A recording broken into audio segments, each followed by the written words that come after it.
زي النهارده 30 مايو سنة 2020 اتوفى الفنان الراحل حسن حسني عن عمر 89 سنة. الممثل الكبير اللي كان بيجمع بين الكوميديا والتراجيديا، فهو من أكتر الممثلين اللي شاركوا في أعمال فنية. اتولد الفنان حسن حسني 15 أكتوبر سنة 1931 في حي القلعة. عشق التمثيل من صغره، ورحلت والدته وهو عنده 6 سنين، فعاش حياته يتيم الأم.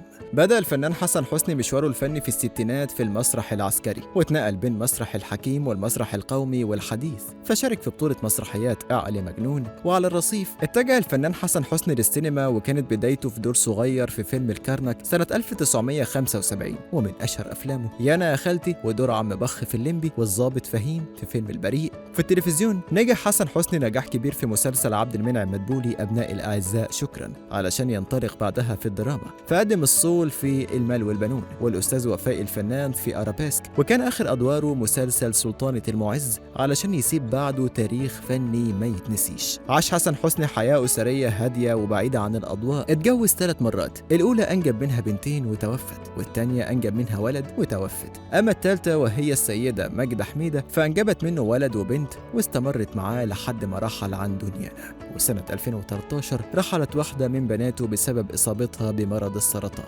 وتحمل حسن حسني تربية أحفاده لحد وفاته. قول لنا إيه أكتر دور بتحبه للفنان الجميل الراحل حسن حسني؟